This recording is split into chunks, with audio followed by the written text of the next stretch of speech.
and welcome to another edition of the Hospitality Interviews with me, Barry Clark. Now, today I am delighted to be joined by the team from Trident Hospitality Consultants, Kevan, Holland and Martin Dempster. Thanks ever so much for being with me today, guys, and giving us some of your time and your insight, particularly to the meetings, events, incentive world. Now, Kevan, Martin, we've known each other a number of years. I think it's about 5-6 years that we've worked together on various different projects from venues and meeting and events. I know inside out who Trident Hospitality Consultants are, but I think it would be great for our audience just to understand a little bit better about who you are and what you do in the industry. Okay. Martin and I have been working together for about 9 years. Trident's been going for 11 years now. But we came together because we had the same passion to work with independent venues to try and level the playing fields as far as the marketplace was concerned, especially with the larger agents. And we've all been there. Independent venue, you're doing lots, as you know, Barry. You're doing everything from sales to ops to business planning, the whole 9 yards. And in some respects, you don't have the resources to go out to the big agents. You don't have the network to go and talk to the big agents. And sometimes the bigger, in the agency community, because they're so busy, are not looking to talk to one person or one venue. So it's very difficult to get through the door. And that's really how Trident started, with my frustration from working from groups and working with, where I could just go and knock on the door of most of the big agents, and because we've got something like 1,000 venues across the world, coming in, Kevan, talk to us about your particular region. And then it was the frustration when I went to work for independent properties. So that's how Trident started. Started with 1 or 2 venues, and then it sort of grew and grew and grew. And then Martin was doing something similar on a local basis, and Martin had a project and Ken talked to me and said, well, why don't we pool our resources? And that's how the partnership started. So we enjoy drinking beer together. We enjoy talking about dogs together, and we're passionate about the industry. So it was all about supporting independent venues so that they could get in front of the bigger agents and agents in general and get a fair share of the business that those people were putting out. Our venues haven't got the huge marketing budgets that the branded properties do across the UK and across Europe. So it's a matter of using our contacts and our charm, some would say, to get there. So I generally work a lot with the agents, Martin, and then Martin will work a lot on the social media and sort of trying to build that awareness out there. Yep. So that was all pre-COVID, wasn't it, Martin? Yeah, it's a different world, isn't it? Which I'm sure we'll go on to. But I think Kevan and I met 100 years ago when we worked for the first conference placements agent, Peter Ann Group, and we learned an awful lot. We worked in operations and sales, but we spent many years at Peter Ann Group, and I think that helps when talking to clients directly or talking to agents, and also with the venues themselves, we're trying to be the conduit so that to make the process as smooth as possible from what the client wants to who's representing them via the very good agents to the venues. So at the end of the day, the client gets what they want and they want to come back, and it's a smooth process. So hopefully we can help, because we can see the old adage of the number 6 and the number 9. We can see all the angles. If maybe the venue's been a bit inflexible, what they need to achieve the business, and maybe if the actual client himself is asking to land a helicopter in the front reception is not really going to happen. So it's a kind of trying to be practical and realistic with it, but also moving with the times, because obviously what's happened the last year or so has changed the world off its axis. So really trying to do it with a smile and get things done and be realistic, responsible, and also try to deliver what we can, for our venues. That's very important to us.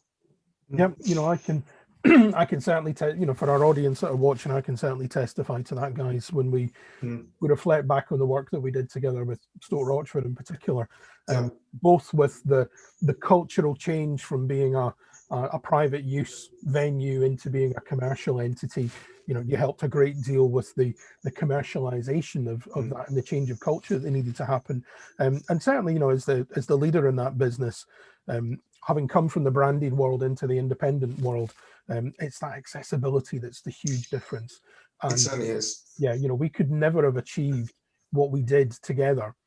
I could never have achieved that on my own, because I simply wouldn't have had the accessibility to the multitude of agents that you were able to open the door, and then together we were able to build some really strong, powerful relationships. That's true. It is unfortunate, and I'm sure those days will come back. But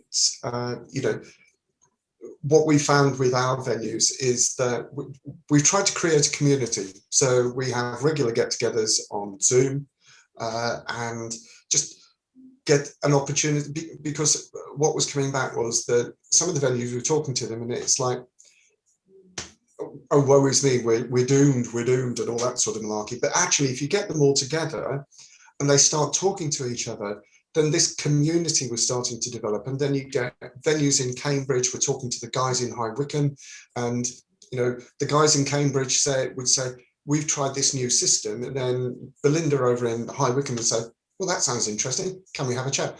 And then the feedback we were getting was that it's nice to know that we're not alone. We know we're not alone, but by having this community, it just underpins that. But moving forward and to the post-COVID world, we've had a conversation about hybrids and virtual events, and I think there will be an element of that, and I think venues need to address that. But looking at the post-COVID world, I think there's going to be two main elements. You're going to have the legislation, what the government is saying you can and can't do. Yep. From social distancing, one-way systems, all of that sort of thing. And then the other side of it are your customers. Will they have the confidence to walk through your front door? Absolutely. And that's I think those are a couple of issues. Do you agree, Martin? Yeah, without doubt. I mean, there's a lot of nervousness about obviously going out into the big world, out into venues. I mean, obviously, we'd like to encourage them. We'd like to go out and visit venues and see clients and agents, and the days of fam trips, and get people through the door to sell the wares. That's the ideal, but it's not going to happen tomorrow, next week, next month. So it's about confidence. I mean, yeah, absolutely. The hybrids, the virtuals, that's going to be around for a while and may continue in some form for a long time. But people want to meet, they want face-to-face contact, and they want to get out of the office and do something, be it team building, training, etc. So I think really we've all had to move, we've all had to change. And as Kev just alluded to, it's been great with our venues, because I think with the independents, things can happen a lot quicker. I mean, we've all worked for big groups, and yeah, there's lots of benefit. And I would certainly never not any of the big groups, they're fine. But sometimes it's a bit like moving an oil tanker to get decisions made, and by the time you have it sunk, it's hit an iceberg. So I think for us with the smaller venues and smaller groups, you can actually get the value, you can get something across straight away. And yeah, let's do that, let's try that. Things don't always work, but I think what we found over the last year, hopefully our venues respond to, is we're always coming up with ideas, some of them dafter than others, but a lot of them have worked. And there is a bit of business out there, but when the confidence comes back, they've been open, they've been responding to any inquiries, there's been a presence, which I think is important. And I think maybe venues, who are at the sharp end and are ready to press the button in whatever way that happens shortly, when we get meetings back, that'll be a good thing, and they're ready to go, as opposed to, turn the lights back on, there's no staff. And again, the well-being of the team and what sort of state they're in, it's very important and moving forward for not just people visitors, but also an interesting point you make there, Martin. It's something I feel really quite strongly about, that I'm away from the sharp end of operations, have been for a couple of years now, and my heart goes out to my friends and colleagues who are at the front line of operations right now. I can only imagine what it's like, the idea of having your business shut through something that you have no control over, have no input into. I find it really hard to try and comprehend. That said, someone said to me recently, we were talking about the first round of lockdowns, the first national lockdown last year, and when businesses were able to reopen in the summer. Now, English, I'm based up in Glasgow. You guys are down in the Midlands. England opened up a couple of weeks before, 2-3 weeks before Scotland did. Talking to someone that operates a restaurant here in Glasgow, their description was, it was like going from doing a baby crawl the day before to opening the doors and doing the Olympics 100-meter sprint final. That's how they described in one day. That's what the difference was like. And what I've been saying a lot to my clients and contacts recently is, as painful as it is right now, guys, use the time just now to get ready. Waiting until the various governments tell us that we can reopen is too late, because I suspect that, my own viewpoint, I think two things are going to happen. I think we'll have a staggered reopening of the industry. I certainly don't think there will be, right, next Monday you can all get back to normal. That's just not going to happen realistically. I suspect probably restaurants, cafes, your Costas, Starbucks and such will probably get to reopen first. I suspect hotels maybe in a second tranche. I know this is going to hurt people, but I think the pubs will be amongst the last to open, as will meeting venues, unfortunately. As painful as it is. So I think there will be that staggered approach. But I'm saying to a lot of people, use the time right now, rebuild your sales pipelines, re-engage your. It broke my heart to see so many really good salespeople being laid off. Because that was basically turning off the tap of any inquiry handling of any business. And I think in a lot of cases, it's actually cut off the communication between venues and the customer, because it was the salespeople who were the funnel for that communication. You'll know as well as I how difficult it is actually to get some places simply to answer the phone. Oh, yes. Because there's nobody there. There's nobody to answer the phone. No, that has been a bit of a challenge. I think we're lucky because the venues we work with are very much of the mind that anything that comes through, if it earns us a couple of quid, then let's do it. It might not make a profit, but it will make a contribution to any sort of costs. And it's people coming through the front door that will turn around and say, actually, let's look at this for a meeting for 150, 200 people in 9 months' time in the autumn. It's that sort of mentality. And I think the answering of the telephones and answering emails has been a big issue.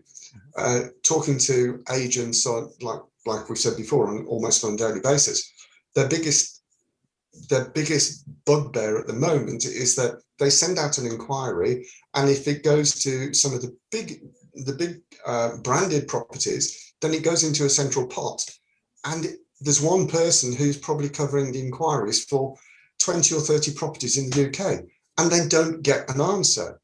What we always do, and on a regular basis on social media, Martin will get there and he'll flag and say, our venues are open. You've got any inquiries, send them through. You might not get a response in an hour, but you'll certainly get a response within 24 hours. And that's what the agents are looking for. That's really good to hear. I mean, I've had some fairly strong conversations with people and people pushing back with me as well. But I've been saying throughout this whole period, you need to have somebody in your sales office. You need to have somebody monitoring those inquiries, and actually better to get something on the books, better to get a piece of business confirmed and on the books on a flexible basis. And, that's maybe something we can talk about in a minute, because I firmly believe flexibility moving forward is going to be key. That's what I'm hearing from some of my contacts. But I think it's much better to get a piece of business on the books. And if it has to be rescheduled, if it has to be moved because restrictions force it, so be it. But once it's on there, keep that piece of business on the books, rather than, as I'm aware some have been doing, of just ignoring inquiries, as you describe, or even turning stuff down because, we're not open, we don't know when we're going to reopen. Just get the business on the books to be.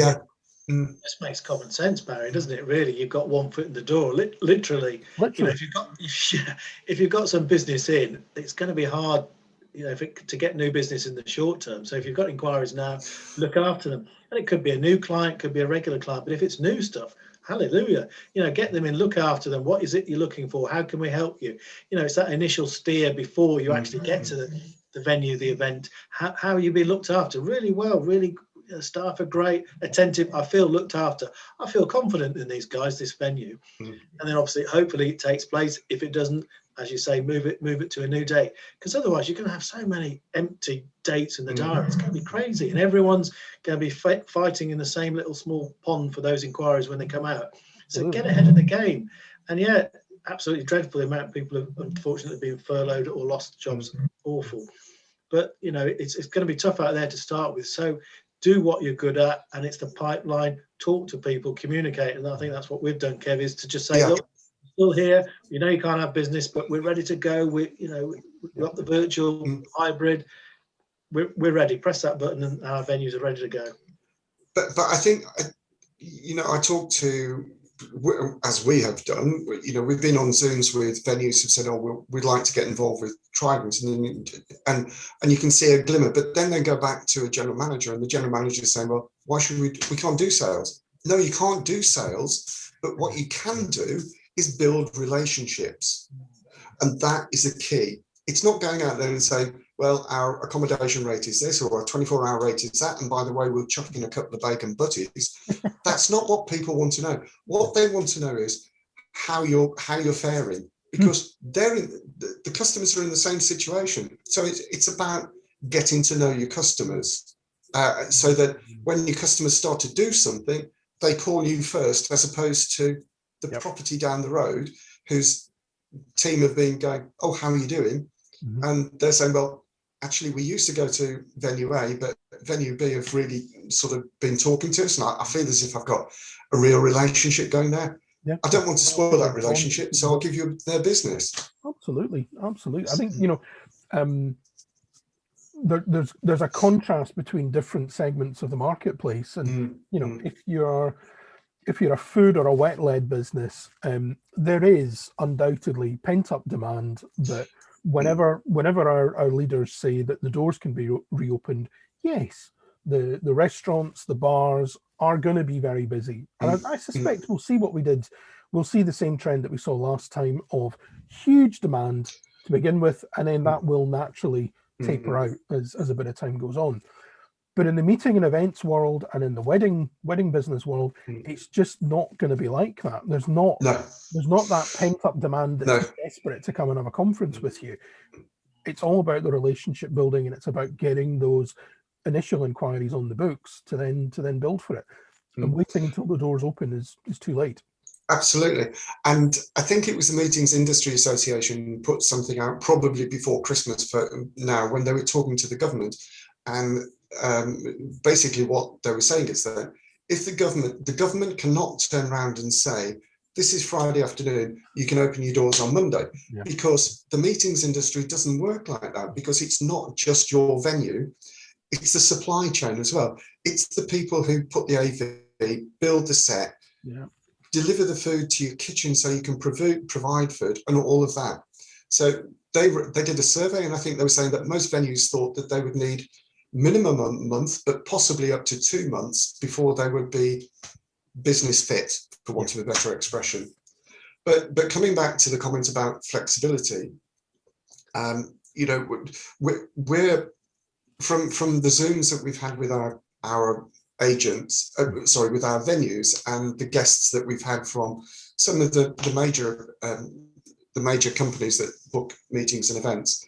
One of the flexibility is going to be key. And that, along with relationships, is going to be the way forward. So, for example, one of our properties, they do a peace of mind promise, which they've put out to all of the agents, all of their clients. So if you go to them and book a meeting for 50 or 60 people in June, then their peace of mind promise states that if it comes to 5 days before that event and the government turn around and say, "Well, actually your area is going into tier 28 and you can't actually call the venue because you might catch COVID," then there is no financial implication and no financial loss for the clients. All the venue asks is that you up that event and move it to another date, or you consider them for events in the future if it goes from, say, hybrid to virtual? Yep. I think, really sensible point you make there, Kevin, and it's maybe not what some of the audience watching this want to hear, but my personal viewpoint is that COVID's not going away. It's out there, and we're just going to have to learn to deal with it. I think we've learned a lot in the last 12 months, but there's more learning to come and more adapting to come. And unfortunately, what I foresee happening is that I think we'll get better control of the impact of COVID, and the vaccination program that thankfully seems to be going reasonably well. That'll be a huge step forward in being able to significantly reduce infections. But it's not going to eliminate infections. COVID's still going to be out there, and unfortunately, some people are still going to contract it. I suspect we'll be in a position of kind of local spikes for quite some time to come. So actually, there needs to be that contingency planning of whether you're in Birmingham, whether you're up here in Glasgow, wherever you might be, there could be localized, regionalized restrictions on and off. And that's probably something we're just going to have to get used to living with. Yeah. Sorry to interrupt. No, it's okay. I guess the implication of that is terms of business as we knew it in the days of old, pretty much tear them up, really, can't we? There's going to have to be a wholesale review of how we do business, which is fair to all parties. A conversation I was having with an event planner in the last couple of days, she very laid it out pretty clearly. She's quite busy at the moment being asked to organize hybrid events. The preference at the moment is always to try and organize it as a hybrid event, with the contingency that if something happens, it goes to full. And that could be 12 hours, 24 hours notice that it goes to full online. And her message to me quite simply was, I'm working with the venues that work with me. I'm working with the venues that are flexible, and we have a grown-up conversation about things. And I just asked the direct question. So the old day of 30, 60-day cancellation terms, she just looked, well, that's the reaction exactly, Mark. She just laughed. And, there's no way that she would sign up to, even 15 or 30 days cancellation at the moment. And that's a fundamentally different way of doing business moving forward. But I think in some respects, I think sometimes venues don't help themselves. And we saw this towards at the end of the first lockdown, and when things started to open up, there was social distancing for being a point in case. So you go on to one of the online directories, venue directory, choose your event, whatever. You go on there and it says, my main meeting room will take 500 people. No, it won't. Not anymore. Not anymore. It will take, if it was 2 meter social distancing, your 500 people now would struggle to do 100 people. But if they were to put that onto the online, and I know venue directory, for example, they do have a facility where venues can go in and it will show my main ballroom will take 500 people theatre staff, but social distancing 2 meters, that reduces to 90 people. If it's 1 meter, it's whatever. And that's what people are looking for. Is so because it's giving them, the facts, but it also shows that venue has thought through the implications of COVID and how they can work with the client to deliver an event. If it's just 500 people, it's like, do they really know? So you're absolutely right. I mean, some of our venues, to be honest, I'm in awe with some of the stuff they've done. The likes of Y Boston and Friends, they're brilliant. They're ahead of the game. They're ahead of the curve. They're looking exactly as you would look as a customer or an agency. What do I need to know? When do I need information straight away? And what can they do to get that information? And as you say, Kev, it's stuff on the website. Where do we all go? It's the first point of call. And if you think, wow, they're really giving the information now. I've never heard of these guys, whoever they might be. I'm going to discover more, as opposed to Old Faithful venue, which is still saying 500, theatre style, happy days. But there's certain things you can do. You can't do everything, of course, naturally, because none of us have a crystal ball, unfortunately, to see the future. But there's stuff that that you can be ready for when the button comes, whenever that might be, a week, a month. You've got the stuff, the preparation. Then you can get your team back, get them trained, make sure everyone's fit and ready to go. Because it'll be scary for customers, I think, and also staff once you start getting groups of people back. Yeah. But it's about talking to each other as well, and there is a certain responsibility with the bookers and the venues, and coming back to what Martin was just saying there about going onto a website. It's when people are making inquiries and they're saying, "Well, I've got 500 people," then the venue has to turn around and say, "Well, we can do." If COVID was to disappear tomorrow, then that's absolutely fine. Yeah. But the client has to be aware that if the restrictions are still in with social distancing, that it's going to have an impact on the attendance. Yeah. And one of our venues, Why Boston, on their COVID page, they cover things like what happens if social distancing. They have to change all the dates, but they also have. This is what we do for you, but this is the responsibility you and your delegates have when you come into our building, because it's all down to the safety of health and safety. But it's all about the team, because the team have to be safe, or they can't deliver the stuff to the client. And like Martin was saying, I'm in awe, like Martin, with some of the procedures that are in place and how easy they're trying to make it for buyers. But it comes back, we mentioned it before, confidence, customer confidence. Great to hear those positive examples